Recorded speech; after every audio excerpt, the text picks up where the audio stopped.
Happy Monday, May 30, or Friday, Monday, what the hell was that? Friday, May 31st, last day of the month for this May. It was a crazy May here in California. It's very gloomy. But you know why you're here. You're here to ask questions about buying houses. Ask us how much it takes to buy a house. What's the down payment? What credit score do I need? What programs are available? What about this? What's the best route for me to go? I want to buy an investment property. I want to buy a second home. I want to buy my kids a home. What's a reverse mortgage? Is there a program where I don't need to show income? I'm a self-employed person.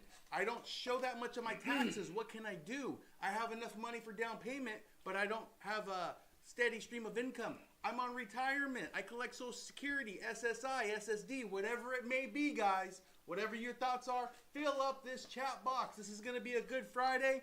We are going to answer all your questions and let you guys know the best path for you. What you got for us, Lee? Well, I'm going down the one-time construct VA program, and I'm learning a lot about it. There's this one loan officer, Upper East Coast, who aligned with a contractor, and their business model is she gets them the one-time construct, and the contractor builds the house. So you need two very complicated situations going on there, and I'm trying to replicate it. So I'm going down the path of the one-time construct. It's also going to be the same for FHA. And USDA is a little bit different when I look into the guidelines. It's a little bit different. So USDA, you can get in for zero down. VA, you can get in for zero down.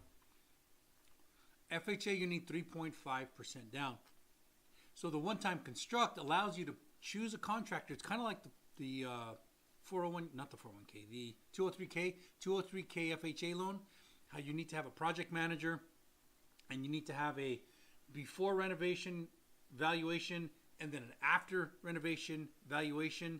And there's these real strict numbers that you have to do. But if you do that, they'll give you the loan amount on the after construct or after renovation valuation. So kind of an interesting topic, and I do think it will become a bigger and bigger product, not the 203k, but the one-time construct. And the reason it's popping up over and over and over again. So that's why I'm going down that road. Yeah, we've seen this before, guys. I mean, when reverse mortgages were big, there was a bunch of little indicators. When HELOCs became big, there's a bunch of little indicators. So we're getting a lot of indicators for the one-time construction. And truth is, inventory is low, and it sucks. So how do you increase inventory? Maybe you have to build your own house. CCG says, hello, everyone. I'm here, and you can all relax now. You're right. I feel better. We were tense. I feel better. It was very tense for a little bit. CCG. Let it all go. Let it all Credit go. cards are good. Credit cards are good. So a little thing, CCG, I thought about you because I go through a lot of people's spam comments, and about once every few days I go through it. He goes through it too. We just go through. There's a lot of people going, hey, my life is much better after I met ABCDE guy. And Scams. so what we do is it's a real quick. It's go to the profile, block. Do you want to block? Yes. So I said 1, 2, and I was going through and I saw one of your comments and I saw credit cards are good. And I'm like, oh, wait a minute. I think I know this one.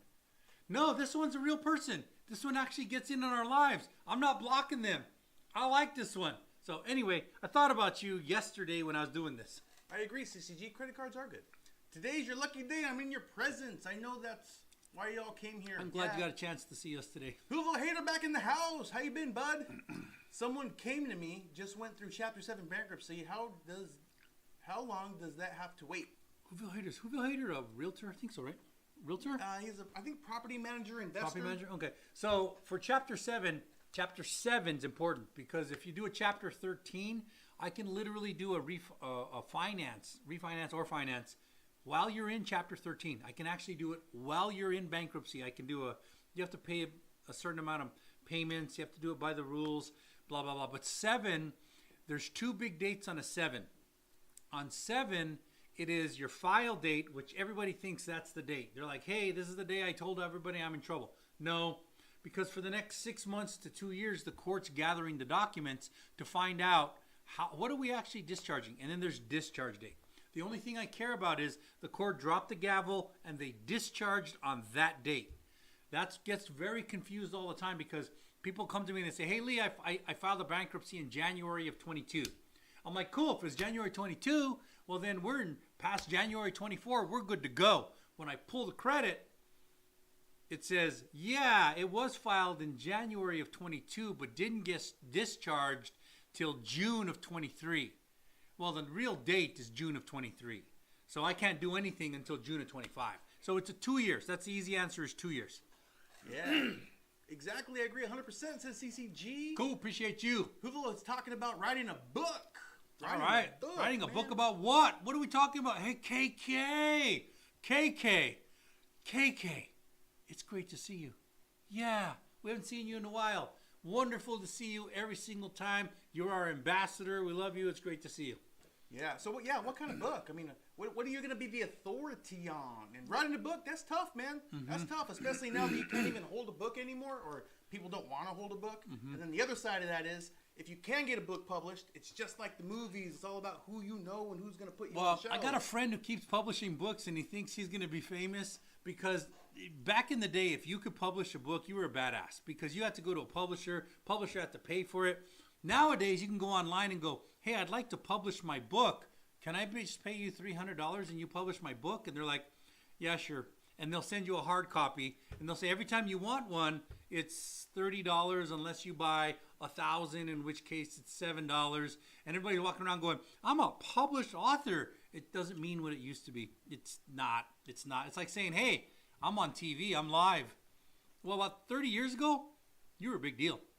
And the other side Today, you got an iPhone. The other side of that is, can you sell a book?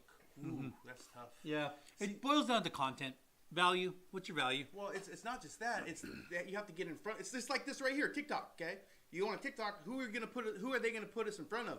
I don't know. Luckily, we follow with CCG and KK and the people who are great, but they're putting us in front of whoever they want to put us in front of. Well, I'll give you this is happening to me right now, like literally right now. I've got 3 problems, but one that I'm fighting for. And I'm really doing good for the client. I mean, really good. And the only way you'll know if you're good is if you're tested. That's it. So I had another loan officer compete with me, and they said, "Hey, here's this," and I'm like, "Holy shit!" But they sent a whitewashed version. They didn't put in the property taxes. They didn't put in the right impound account. They didn't put anything, and they overestimated the seller credit. So when I'm looking at all this, I'm like, "This is bullshit. This is crap." But you know how you'll know? Putting it out on the line. So they brought it to me, and I line itemed everything. I called all kinds of different loan officers. I've called people in the business, all different places. I'm like, can you do this? It can't be done. Not this way. And I'm like, yeah, but here's the process of it. The processes of it is if they can get that guy to switch, the client to switch, by the time they switch back, they'll lose the escrow. So I literally am going, hey, listen, I'm doing every piece. And luckily I have the client on my side. Client believes me. They believe me, which is very important. And the only way you can do that is to put the truth out. Because the way I beat the other loan officers, I say, hey, here's where they're lying. Now, find out if they're lying. And they're going to say, well, I didn't put it exactly in right. They're lying. It's a salesman's way of covering that. But the only way you know is to put your shit out on the line live. Do you know why it's hard for loan officers to do this? Because you actually need to know your shit. You can't just be guessing. You actually have to know what you're talking about. And that's how we help you get that house in 2024. That's how we help you get around the other builder. That's how we help you. Even the realtors are working against you some of the time. I hate to say that, but it's true. They are working against you some of the time, especially if they don't close a lot of transactions. If they don't close a lot of transactions, they have commission breath. They need commission. If they close a lot of transactions, they probably have elevated to that spot where they do best for their client. But if not, they need commission, and they hit it like that. You can tell real fast when a realtor has commission breath, like fast. The client doesn't know, but the loan officer knows. And I'll pick them out like that. I have no problem telling it. CCG, that's why they're here asking all the questions. Yeah, all right, man. We're here for you. We'll help all of you. Bobby, what happened? You got bad credit, but $20,000 to $30,000 down payment for the house. Bobby, trucker, 843. It depends on where you're at. Because $20,000 to $30,000 sounds like a lot of money. In some parts of the country, it is. Like I was looking at some houses today in Arkansas for $100,000. 30 grand on 100 grand is 30%. That's a lot. But if you went to Los Angeles with 30 grand, they're like, yeah, no, that's the deposit. That's not even the down payment. So it depends on where you're at. If you're in Arkansas, If you're in Michigan, if you're in certain areas of the country, 30 G's is a lot. It also depends on what do you mean by bad credit. If you have 480 credit, nobody's going to lend you any money. Nobody. Not even the mafia. Nobody's going to lend you money. If you think bad credit is 590, there's a possibility I can do an FHA loan with 3.5% down. And if you're buying a $200,000 house, I can go all the way down to 500 FICO if you put 10% or more with your 30 grand, $200,000 house. Well, that's 20 grand. That's 10%. That meets the guideline. We're able to move forward. So if you had a 550 FICO, I might could do that. But it depends on where you're buying. And then here's the other thing. It says you're a trucker.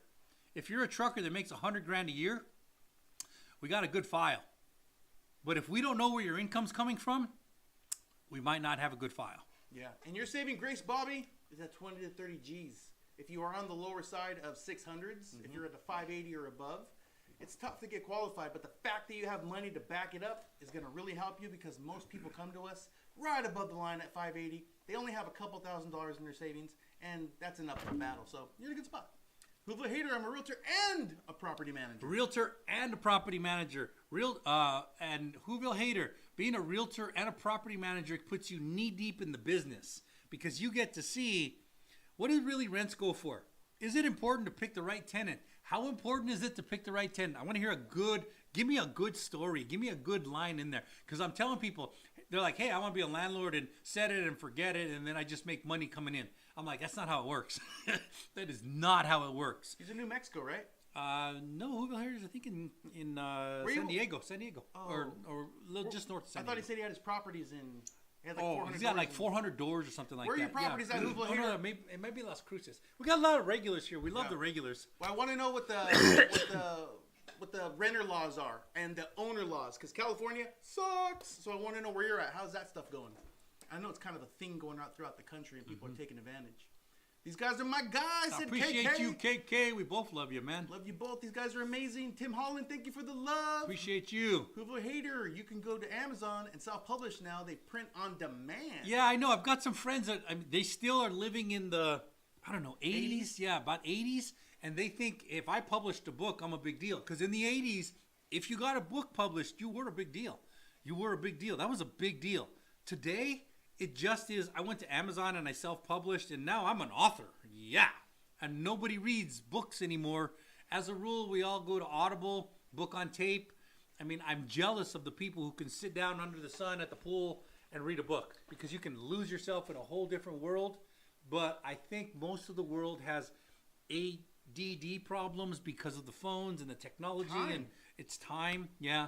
Well, the other thing is, reading, I think, is going to be faded away because, like, I'll give you an example. Patrick Bet-David. He's written a few books in his life. Mm-hmm. So would you rather read one of his books or just listen to his podcast? I'd rather listen to his podcast. Yeah. And you know what? It's another thing. This is a big deal. If your book was published, one of the first things I look at is what was publish date. If publish date was 10 years ago, 10 years ago, information doesn't matter. As a matter of fact, when I go to YouTube, if it's a week old, it don't matter anymore. Like President Trump just got convicted yesterday.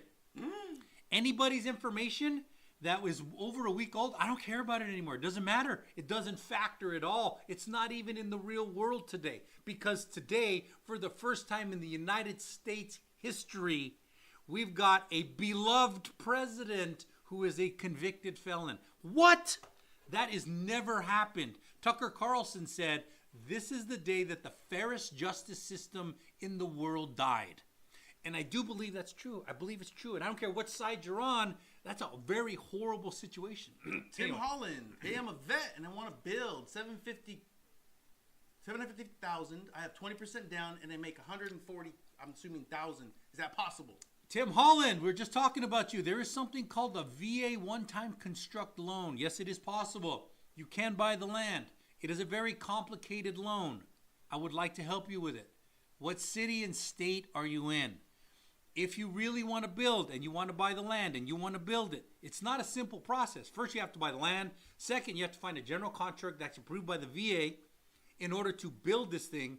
Third, we have to secure the financing that's going to be the bridge financing between the raw land and the completed structure.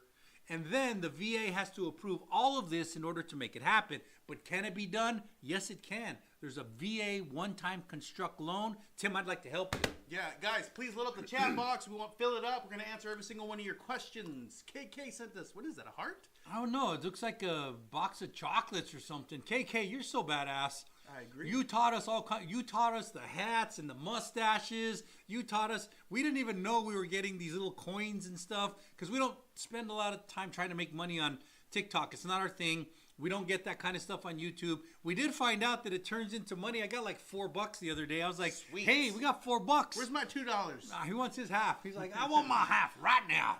Okay, and she also taught us that if you like and share the heck out of this, it helps us get more exposure. So please, guys, like and share. Like it up, share us, let everybody know. Let the algorithm know we are trying to get you a house in 2024. We are on Facebook, Instagram, TikTok, and YouTube. Team Ferragino, I understand that the stigma of buying a mobile home. However, I find it cheaper than renting. Thoughts? Cheaper than renting. Okay, so Team Frigla, how do you say that? Ferragino. Team Ferragino. Mobile homes are not necessarily bad, but you have to understand they're also not necessarily real estate, because in the word mobile home is mobile. In the word home is home. So real estate by definition doesn't move. So if your mobile home moves, then you can't go with regular loan officers, which is FHA, VA, Fannie Mae, Freddie Mac, USDA, a few others. You can't do those. You can't, because it's mobile. Now, there is a fix, Team Ferragino. Ferragino, good enough? Ferragino.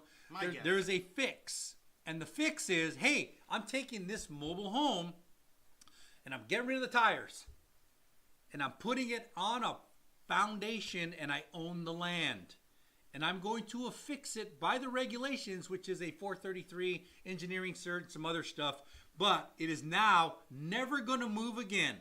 This bad boy is now part of the land, is now real estate. In that situation, you can use FHA, VA, USDA, USDA, conventional Fannie Mae, Freddie Mac. You can use all of those loans. There's some conditions. It has to be as of what date?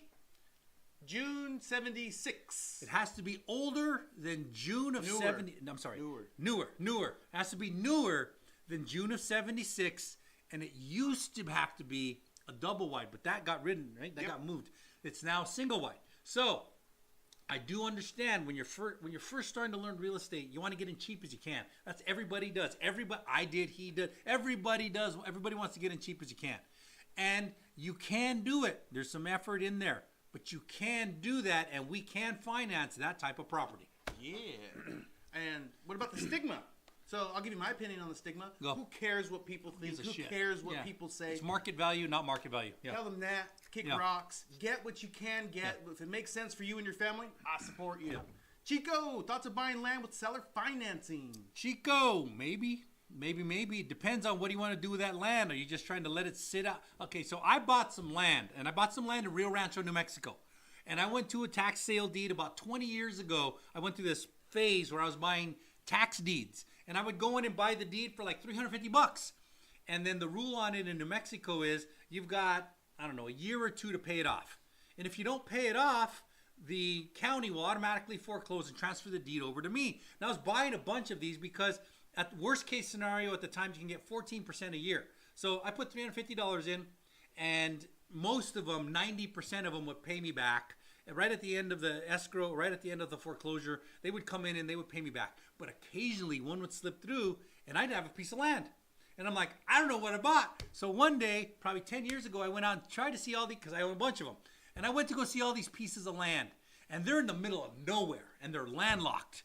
But there is a master plan in Rio Rancho. And the master plan has roads going to every one of these parcels. Every single one of them has a road. It's just the road isn't there yet. It's just a parcel and there's flags and stuff like that. And that's it. And I went in with a 4-wheel drive and I was looking for them. And now I own all these pieces of land. And I'm like, I can't do shit with this. I can't. You know why? First thing I need to do is get electricity to the land. But there's no telephone poles nowhere near this. Nowhere near it. So I literally own a piece of land, plot, that's in the master plan for the city, and I own it, and I can't get electricity to it. I can't. I said, how much will electricity cost? Well, because it's just you, $70,000. Wait a minute. What do you mean? Well, when the city naturally builds out, it will be cheap. But because it's just you, if you want to string poles out there, $70,000. I'm like, holy shit. Well, you know what? There's no plumbing out there. There's no water out there. And then there's no septic, no sewage system. So buying a piece of land, you have to think about these things. Can I get electricity? Do I have access? Do I have entrance and egress? Do I have water? If not, can I drill a well? How am I going to deal with septic system? Okay, so after you deal with all of that stuff, then you can say, yeah, I want to buy it, Mr. Seller. You're willing to carry the property? All right, cool. Is it a good idea? It depends. Yeah. Emily, what documents needed for self-employed to show income? You take that. Self-employed is very simple. It's actually more simple than being employed by somebody else because it's less documents. When you are self-employed, you either receive cash, you get deposits into your apps and your bank accounts, or maybe you work for someone and they give you a 1099. So you're designated self-employed. So what you're going to do is file your taxes. Likely will be a Schedule C. On that Schedule C, you'll have a top line of how much you brought in. Let's say it was $100,000. Let's say you had $20,000 in expenses and deductions and gas and mileage and marketing and advertising and employees, whatever it may be. And that takes you down to $80,000. Well, that $80,000 is your income that we're going to be using. So what you need to supply is all documents and schedules of your 1040 tax returns. Last 2 years. Once we have that, we can calculate your income and see where you stand. But self-employed, beware. Beware. The goal when you're self-employed, and we've all done this, is to have as many deductions as you can to bring that income down as low as you can so you pay the smallest amount of taxes that you can. Some people even go to zero. Now, when you do this, every time you add a deduction, you're bringing down your income. So most self-employed people, and I'm going to say most, ride that thing all the way down to an amount where they can't even afford to buy a house. So Emily, if you have not filed your taxes yet for 2023, now is a good time to do that because now you have the information of how to do it right. Okay? So what do you need to show? 2 years of tax returns, only your 1040 federals. We don't need the states. Chico. Emily said, he told Emily taxes. Yeah. All right, Chico. Yep. Whoville Hater said New Mexico, Las Cruces. That's right. I remember that. Right by the college. This guy owns the doors by the college. Good for you, man. Good for you. I own in Rio Rancho. Like I said, I own a lot of lots. A few of them have 10-folded. Some of them I paid for, like I made a pay 10 grand for one of them. It's worth 100 grand. But I've had them for a very long time, and the city built into it. And now there's people trying to buy my lot all the time, and I'm like, nah, not ready to sell yet. Not ready to sell yet. But when you're buying raw land, that's a very important part. That's a very important part. Yeah. CCG said 108 here in Arizona. Is that 108 doors? 108,000 a year, or is that 108 CCG? It's 108 here. 108. What is that, CCG? Is that the weather? Oh, 108 properties? Temperature. 108. Oh, God. Screw that shit. Oh, Arizona's supposed to have a heat wave this week. Is it? That's what I heard. Yeah. Oh, my God. 108. That's User crazy. 6342. What's the best way to buy the two house? The two house. What kind of loan would be the best? Buy the second house, maybe? Second house. Okay, so if you're talking about the second house, user 6342, the second house, if it truly is a second house, what you do is you have your primary residence and you say, hey, I want a second home. So my case, I have a house in California and I have a house in Texas. When I originally bought it, I said, hey, listen, I like Lake Travis and I want to live on the lake. So I want to buy a second home. And they say, Lee, you ever been to Texas? The underwriter asked that. I'm like, yes, I have. They said, prove it. So I did, proved it. I've been there a bunch of times, vacation. All right, cool. All right, cool. Then in that case, you fall under a different set of guidelines. It's 10% down for a second home, 10% down for a second home. That's if I'm living in one and I'm going to travel to the other. In my case, that's how it was originally set up, not anymore. But if you're going to, like you go skiing in Aspen, or you like to go to Miami, or wherever, you can qualify under second home criteria. That's if you're calling it a second home. I'm not trying to rent it. It's my second home. I go from here to here to here to here. That's a second home. However, If you had an FHA loan and you said, hey, I used to live in San Diego and I loved living in San Diego, but now I rented that out and I want to buy in Miami. And it's my second home, but I don't have access to that home because I rented it out. So it's my primary residence. Technically my second buy, but my primary residence. If it's your primary residence, I can get you in with 5% conventional Fannie Mae, Freddie Mac. Sometimes, I can do 2 FHAs. Sometimes. Not always, but sometimes. So, give me more information and it'll help you with more data. There you go. Whoville Hater, super landlord friendly, takes only 2 weeks to evict. Badass. That's great. Badass. Is there rent control there, Whoville Hater? So here's what I heard yesterday. I was talking to a guy at the gym, and he said, my friend rents in Nevada. Okay, Nevada. I don't know if this is true. I didn't vet it. I didn't look into it. But he said that there's no rent control, and it's super on the landlord side. So bad that he'll put someone in a contract for like $3,000 a month, and then a couple weeks later, someone else will come by and say, I'll give you $3,500. He'll evict that person and put the brand new person in for $3,500. Really? And just keep going up That's to whatever crazy, the market man. will take. Now, that doesn't sound great, Yeah. but clearly the landlord's in control, which is, in many cases, probably better because here in California, the landlord has no control. Well, They there's the can't other even get side into of that their own too. houses. There was slumlords in New York for a long time. There Yeah, might that's not still be. good. Yeah, there might still be. And what they would do is they're like, hey, you don't like it, move out. There's somebody else who would take it, but I'm not fixing your plumbing.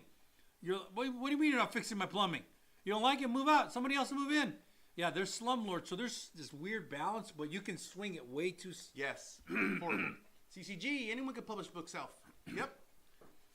Whoville Hater, we all have TikTok brain now. Yeah, we do. Yeah, we all do. I swear, it's a poison.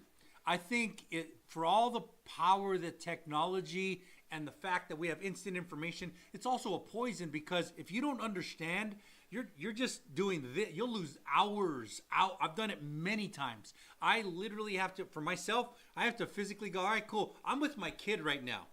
I am not going to look at my phone.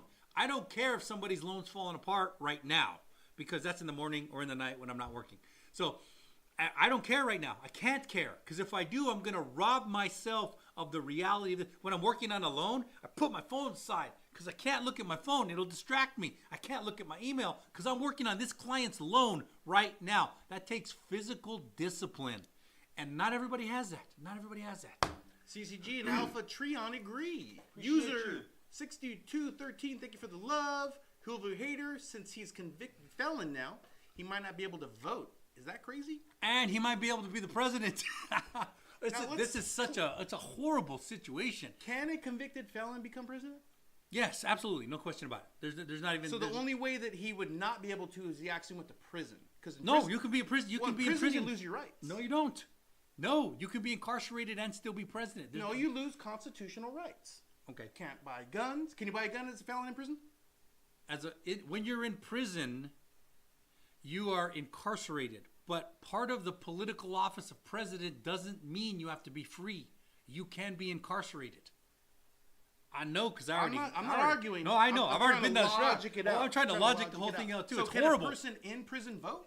No, well, for the large part, no. And most felons do lose their right to vote, but it depends on the level of felony. Because he got what's called a fourth-class felony in New York. First off, I've never even heard of a fourth-class felony. And what he got convicted of is insane. It's absolutely insane. It's insane. But it's our justice system. And like Tucker said, it is the end to the fairest justice system in the world. It kind of is. Because if they can get this guy, they can go after anybody. And he said it a long time ago. He said, hey, they're not after me. They're after you. I'm just in the way. And look how far they're going to get him out of the way. So, as a convicted felon, he might not be able to vote. Yeah. Maybe. Got to dig in on this because I think there's not a lot of clarity on it. L.E., hello. Hello, L.E. I sent Robles. an L.E. out today. And I was looking at another lender's L.E. L.E. Anyway. So are you a lender? Is that LE is loan estimate. Yeah. Adrian Robles, can a co-owner sell part of the house even though it's a single-family house? Yes. Yes. But it's not pretty. It is not pretty. First off, you can't have a mortgage on it, so that's not the question. The question is, If I had a mortgage on it, the bank would have to sign off on it. There's too much discrepancy. However, how you take title is very important. If you take it with joint tenancy of rights of survivorship, that means that the survivor he owns the whole house.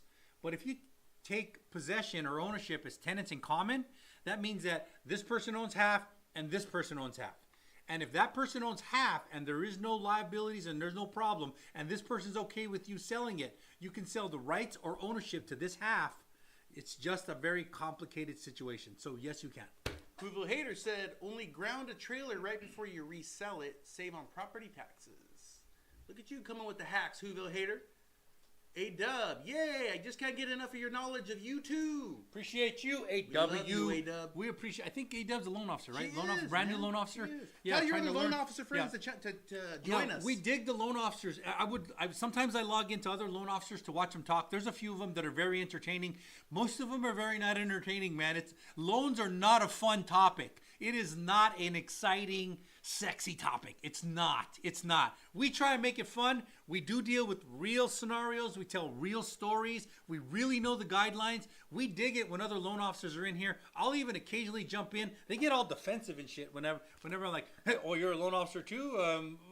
How's business for you? I'm like, relax, dude. I'm not trying to snipe your shit. I'm not trying to do that.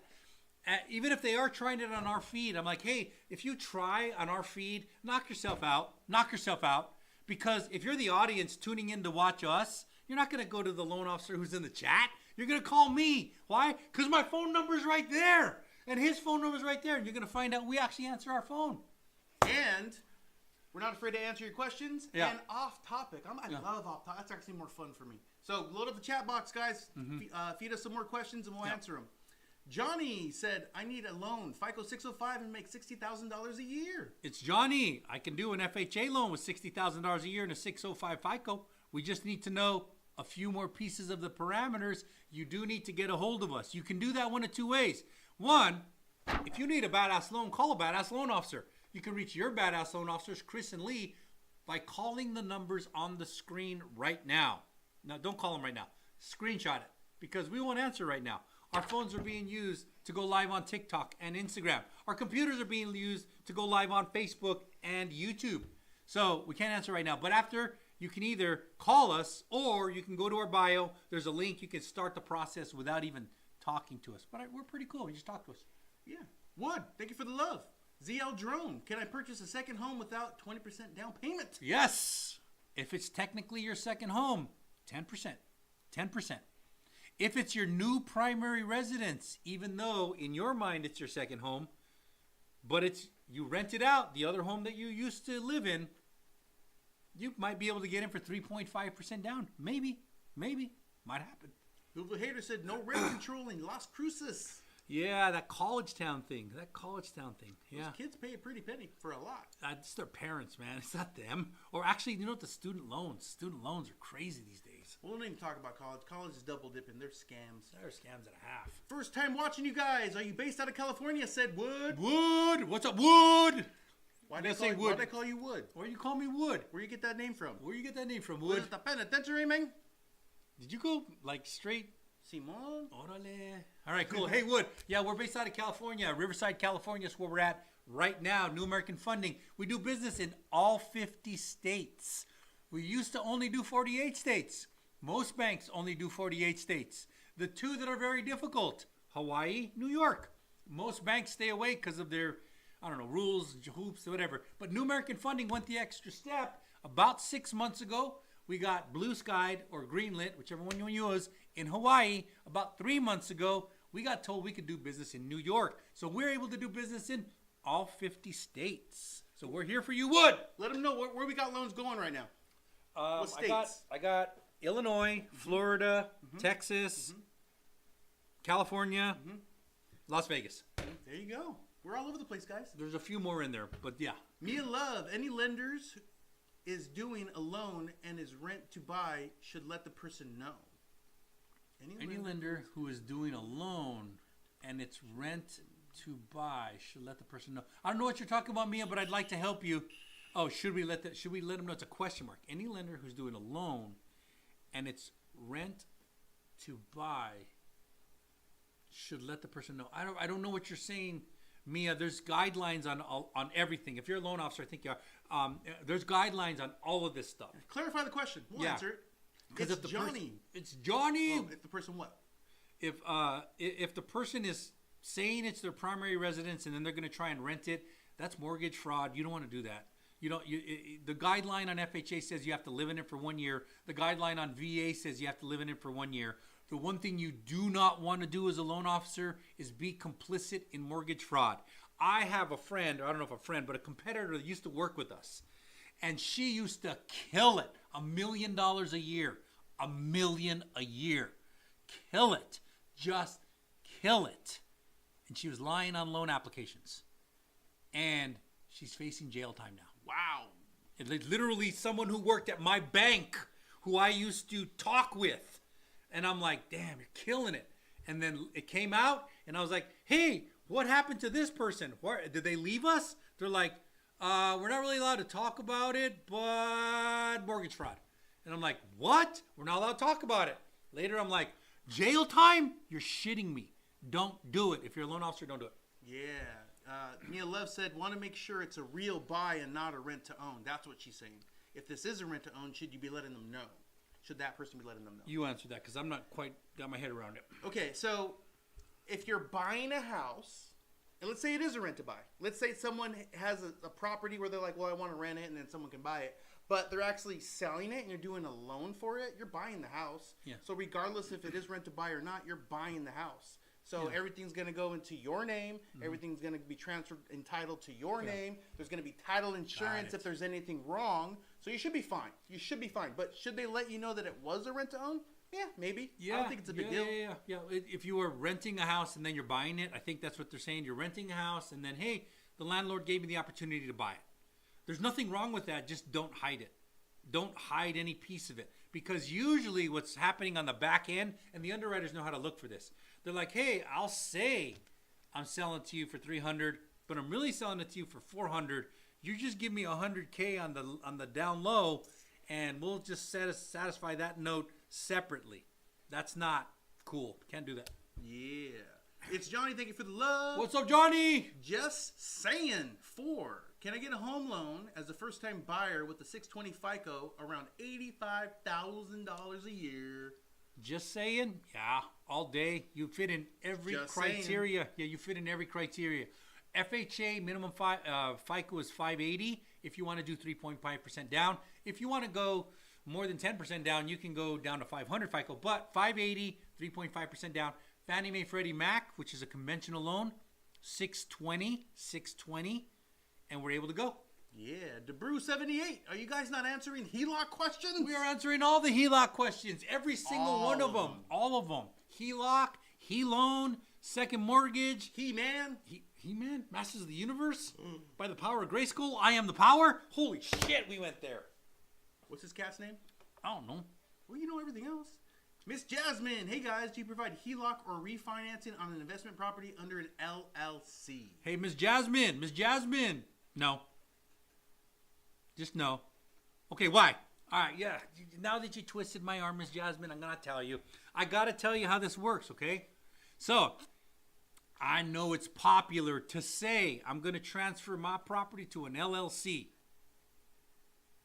But if you did that, there are many loans, most loans have a due on sale clause, which the minute you transfer it out of your name to an LLC, which is a different entity's name, even if you own it, it's a different name. You owe all the money to the bank. Now, will it slide? Most of the time it slides, but that's not a good way to do business. Now, here's the second part of that.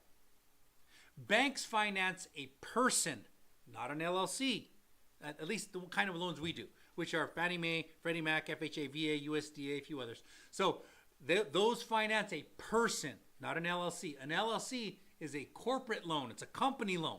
And inside of that, you're going to have to go to a corporate loan officer, and your corporation is going to have to show that it does business and it makes money and it's got credit and all that kind of stuff. And can your business have credit? Of course it can. We have a business with a great credit score. We don't use it to buy property. That's crazy. But if it's in the LLC and you say, hey, I'd like a HELOC out of it. HELOC is home equity line of credit, and under FHA, VA, or any other type of loan, you finance a person, not a corporation. A lot of people are giving advice on putting properties in the LLC for specific reasons, for protecting assets and this and that. But know this, most of the properties are free and clear, especially when you see like the fix and flips. So a person will go in, use the LLC to purchase it in cash money, don't owe a bank any money, it's in an LLC, and then they'll resell the property from the LLC. So most of these are cash transactions. Protect yourself, guys. Talk to an attorney. I'm not an attorney. Okay, what do we got here? User 2568. I think my dad is behind in property taxes. What should I do if he missed some payments? First off, how much do you like your dad? How much do you like your dad? See, if his dad was behind in property taxes, he wouldn't do shit. I'd be like, sorry, bud. Sucks for you. Yeah. Guess what? I'm in the same boat. When my dad was bought property, I wouldn't even know it because I don't know who my dad. What's my dad's name? I don't know. Are you my dad? I don't know. Are you my daddy? The back story is that his dad left him when he was 2. Why are you bringing this up again, man? His dad left You him know I'm in a good mood. when he was 2. His dad left him when he was 2.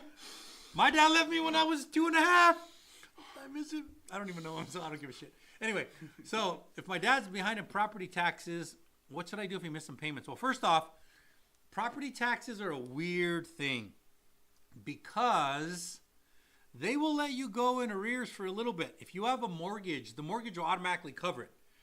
Why? Because the mortgage is superior loan to taxes, even if the taxes is a later date loan or lien. If it's a later date lien, it's superior always to a mortgage. So mortgage companies know about this. And they're like, I'll pay your taxes for you. I can't afford to lose my house. Because even though you live in it and you make the payments, you think it's your house. It's not your house. That's my house. That's my house until you pay it off. So the mortgage company will usually step in and pay the mortgage once they know they're behind. And it's usually impounded in the mortgage payment. However, if it's a paid off property, nobody's watching it anymore. And you can go to your county assessor and say, hey, listen, how much do we owe on this property? And the county assessor, it's public property, it's public knowledge. You can find out. It's real easy. Now, if you want to pay it, that's not so easy because you have to show some type of relation with the owner. Because if not, there's some unscrupulous people who go on and pay this off, foreclose because it's now a note. And they're like, hey, I own the property because I paid the property taxes. And it can happen. It was happening. But they pass laws to make it more difficult to do that. So first, find out how much you owe. Then let's find out how we pay it. Simple. She said she likes her dad a lot. All right, cool. Appreciate that. Lucky. She also said, my mom passed away, so I only have my dad now. So if he does have a mortgage, it's pretty simple. Call the mortgage company and say, hey, listen, can you do a mortgage analysis on this loan? Now, most mortgages these days don't want you to take your property taxes outside of the mortgage. They don't want you to because this can happen. And the way they do that is they increase the interest rate. If you're like, let's just say I priced you at 7.5 and you say, hey, I want to take the impound account out, the property taxes out. They're like, okay, 7.5 doesn't exist for you anymore. It's 7.75 now. And you're like, wait a minute. You're going to charge me more? Yeah, because there's a risk for us. The risk is you don't pay the property taxes. Now, it doesn't happen so much. Like out of 100 loans, we get one, probably even less than that, right? Mm-hmm. Who impound outside. I did it once. It was stupid. I won't do it again. But so if it's outside, then we got a problem. But if it's inside the mortgage payment, the mortgage company's going to call the county assessor. The county assessor's going to go, hey, yeah, we owe $6,000. The mortgage company go, hey, you know what? I'm going to adjust your mortgage payment to cover it. We're going to give you 3 different ways to deal with it. Yep. If he passes and leaves the house to me, will I have to pay the taxes? The taxes will have to be paid. Do you have to pay it? That's semantics, because prior to that transferring clear, those property taxes will have to be paid. They can be paid from the equity in the house, which means the county's going to get the money. If they have to sell the house to get the money, they will. Did you pay it? No, the estate paid it. The property paid it. You didn't. You just got the remainder of what was left. But if you want the house, those property taxes must be paid. Yeah. And there's going to be a lien on it. There's going to be a lien on it. I mean, if you wanted to proactively sell the house, they're going to suck that money out. If something happened to your father and you, they're going to suck that money out. So it's going to get paid. Jonathan, I'm from Houston, Texas. You said that with pride. He's like, hey, don't mess with Texas. Don't mess with Texas. I don't know why you're saying that, Jonathan. Tell me why. How's the weather there, man? Summertime there is brutal. Well, I got a loan going in Houston right now. I got a loan going in Houston. Brutal Property weather. taxes are insane. Like in a suburb of Houston, they're insane. The prices of the houses are reasonable. 2.7%. Yeah, The taxes suck. yeah, I've seen this. This person's getting a first time home buyer. They got a pool. They got a pool on their first time home. They got a big, huge lot. It's an amazing home. I'm like, you got that for that price? That's amazing. You knocked it out of the park. That's amazing. Then I pull property taxes. I'm like, oh, that's still a good deal. It's still an amazing deal for this person. So great deals in Houston, Texas. Heck yeah. Great deals. But watch out for the floods. Sometimes they flood out there. Use your 2568. Thank you so much. I appreciate your advice. You're welcome. Jonathan, right now it's really bad with the rain, but it'll be all right. Christian Noel, can you give me any advice on the best places to buy land nowadays? Raw land.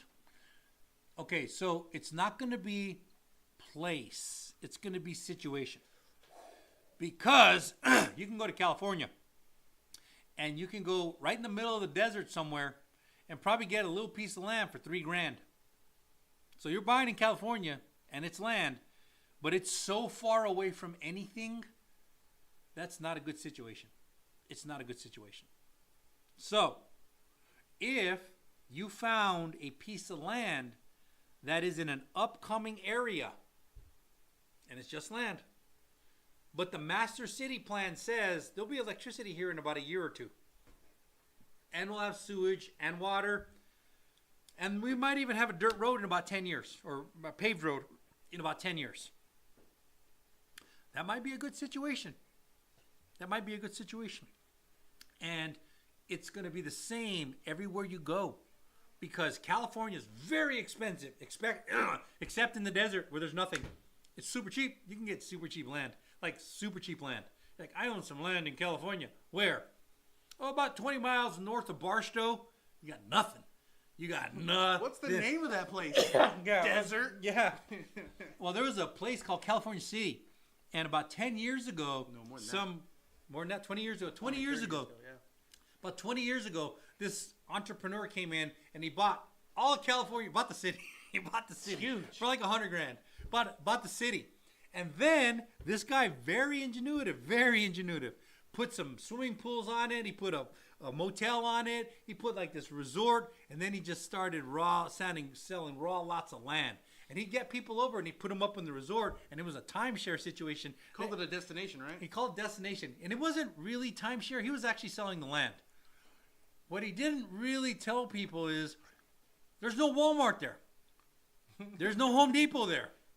If you buy that piece of land, you do have access to the hotel, but if he gets first dibs at it, and he can put his new timeshare people in there, not timeshare, but his new people that he's going to sell in there, and he was selling lots of land for like 30, 40 grand. Now remember, he bought the whole thing for 100 grand, let's just say 100 grand, and then he put the motel and everything up, and let's just say it cost him $1 million. Well, if he's selling these little lots of land for 30 or 40 grand, and there was a boatload of them, a ridiculous boatload, and it was a hell of a sales pitch. And those people that own land, they're not all that happy because it didn't turn out to be Disneyland the way it's a very strange situation. It's not horrible, but it's not exactly the way it was sold. Anyway. So it's all empty now, right? I think so. No, I think there's people living there, but... Where do they get gas? Yeah, right? DeBrew, I keep asking a question of you guys and you keep skipping me. Okay, DeBrew, here's probably what's happening. What are you asking? This platform that you're on has a very... they do a great job at not showing us everything. Yeah. I've scrolled up and down. I couldn't see any of the questions that you've asked. So if you're saying something that's a little off, they're not going to show us. They even tell us that they controlled some of the comments because it's not appropriate for viewers. So ask it a different way, and Yeah. we'll answer all your questions, Asking little subsets. We'll put it together. We'll put it together pretty fast to brew. I know it's HELOC, but what's your question Yeah. about? You want to just know about HELOC? Tell them about HELOC. Okay, please. so HELOC, home equity line of credit. Home equity line of credit. That's what it is. It's a line of credit. It's like a credit card, meaning that you can take money out and then pay it back, and take money out and pay it back like a credit card. But unlike a credit card, it's secured. It's secured by your house. So if I went to MasterCard and I say, hey, give me a $30,000 MasterCard, and they pull my credit, they say, hey, Lee, you have 800 FICO. Perfect, we'll give you $30,000. Cool, it's unsecured, meaning that they can't take anything if I don't pay them back. They'll just destroy my credit. However, if you go for HELOC, the HELOC says, all right, let's check your credit. All right, cool. You got whatever enough credit to get a HELOC. We'll give you $30,000. But if you don't pay us back, we're going to take your house. So it's a different scenario. Different. Now, if I went to MasterCard, even with an 800 FICO, I'm probably going to get 16 or 18% credit interest rate. Even with a great FICO score, because that's how they make their money. If you went HELOC, I might be able to get you 9, maybe 9, maybe 9. That's way better than 16. So we do HELOCs. We help with HELOCs. And there's HELOC, HELOan, cash out refi, and there's a whole bunch of different ways to get money out. To get a HELOC is not that difficult if you have it, but here's the catch. 80% LTV is where I lose most people. 80% LTV. So if your house is worth $400,000, I have $300,000, $320,000 that I can access. If your note is $300,000, I got $20,000 I can access. After fees, you might get 10. That's where I lose most people. Yeah. Jonathan, any advice for first time buying a house? What should I do? Live in Houston, Texas. That's what Jonathan wanted to know. Yeah, Jonathan, you need to get a hold of us. You need to watch what we're doing. You need to get a hold of Chris. As soon as we get off this live, call him. And then we're going to start building a file for you. And if there's holes in that file, like we don't have the right assets, income, credit, whatever, we're going to tell you exactly the plan. And we have realtors that we work with in Houston. I got a badass realtor. Jerry's in Houston, right? Maybe. Okay. Texas for sure. Yeah. So we got badass realtors in Houston, Dallas, Austin, Fort Worth. Actually, Josette's down there. Josette's in Houston. Yep. Yeah, we got some badass realtors that will help you find that house. I saw an amazing dream home go for $320,000 last week. Nice properties. I'm financing. Yeah, very Nice beautiful. properties. I actually seen one that looks like Yeah. Forrest Gump's mom's house with the wraparound porch Uh-huh. in the 300s on land. It's pretty badass. So the Brew's bringing up the Chapter 13 discharge. Can you get a HELOC with a 640 credit score? First off, the first thing you need to know is with a Chapter 13 discharge, if it's been discharged, maybe. First question I need to know is, did you include the home in the 13? And if you did you reaffirm? On a Chapter 13, I can literally do a refinance while you're in the middle of bankruptcy. Like literally in the middle of bankruptcy. I can do a Chapter 13. On a Chapter 7, I must wait 2 years from date of discharge. Chapter 13 is different. If you paid your payments on time, after a certain period of time, I can literally refinance you while you're in the 13. Now, if you've already discharged the 13, we got to see how you've been making your payments since that. But it sounds like we'll be able to do a HELOC for you. Yeah. CCG, where you at, man? How much time do we have left? Isn't he the one that was keeping our time? Las Cruces. No, CCG. CCG's Las Cruces. No, CC, that's Whoville Hater.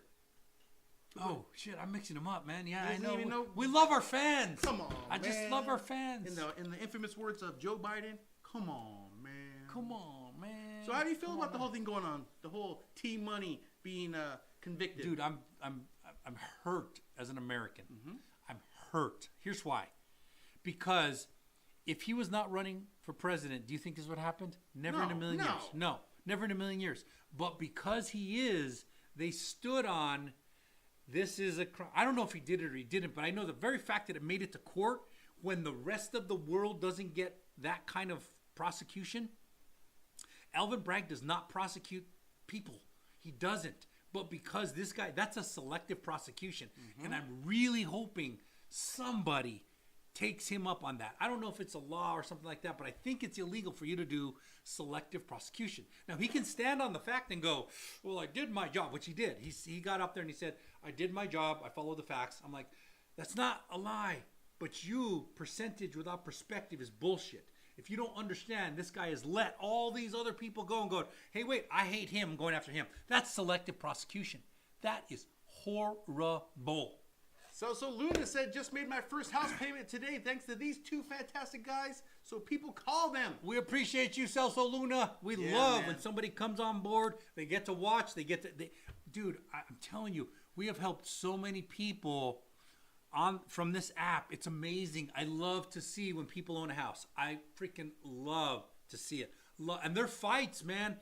I got one right now that's getting intense. Claws, me against another realtor or another loan officer. Like and claws, claws, and the realtor don't like me either. Claws, claws, claws. And I'm like, I'm going to do what's best for the client. I don't care if the realtor's mad. I'm going to show you how the other loan officer's lying. I'm going to do what's best. I will fight my bank, and I have. I will fight my bank for my client because I play this for the long game because I really want to help the client. I want to help you get a house in 2024. You feel that passion? That's because I fight for my clients. Straight up. I've learned the way that I can build a career, fight for my clients, and you know what? In the downturn, they come back to me. They literally come back to me. I have many people go, hey, Lee, I got this loan officer who's telling me this. I don't trust him. I trust you. And I appreciate it. I appreciate that. I'm going to fight for you. I'm going to continue to fight for you. And you know what time it is? You know what time it is? We got time. We got a couple times. So what we got? What other questions do we got? We got user 2568. Do you guys help with first-time homebuyers in SoCal? You take that. SoCal? Where's SoCal? Oh, that's where we're at. We are in Southern California. So the answer to that is absolutely 100% without a doubt, yes. But not just that, guys. Don't just hold on to SoCal. Because we are licensed in every single state in the United States of America, including the toughest state that no one wants to deal with, New York. Another tough state that people can't deal with is Hawaii. Another state that's up by Canada, Alaska, and a territory called Puerto Rico. I got this weird request from somebody in Alaska. They're like, hey, I'm in Alaska. Can you do a loan? I'm like, yes, I can. They're like, here's my parameters. And I was like, cool. Yes, I can do that. And then they ghosted me. And then I called and the number's disconnected. And I'm like, maybe they had a storm. I don't know, man. You've seen that? It's so strange. I haven't done a loan. I want to do a loan in Alaska. I've never done a loan in Alaska. We haven't done our first loan in New York yet. Nope. So if you're in New York, we want to do your loan in New York. We tried York. a lot of them. Yeah, we've tried a lot. I got $1 million. I'm like, oh, $1.1 million? We can get you a house. I'm looking around. I'm like, no, we can't get you a house for $1.1 million in New York. Everyone has the same challenge across the nation, guys. Yeah. It's income and debt to income ratio. Yeah. We only make so much. Houses are so expensive. Be okay with adding co-signers. If you really want to own a home, I'm not going to make you do anything you don't want to do. But if you really want to own a home, think about co-signers if you don't qualify on your own. It's not your fault. We make so much money a year. Houses are so expensive and they just keep going up in price. Not your fault. Not your fault. Okay. Okay, bye. All right, dude, count us down. All right, cool. Hey, you know what? We appreciate you. We're going to try and help you get a house in 2024. We are live Monday through Friday from 11:30 to 12:30 Pacific Standard, answering your questions live, real deal. Licensed loan officer 944-254. 1066958. We've been Chris and Lee. We are out.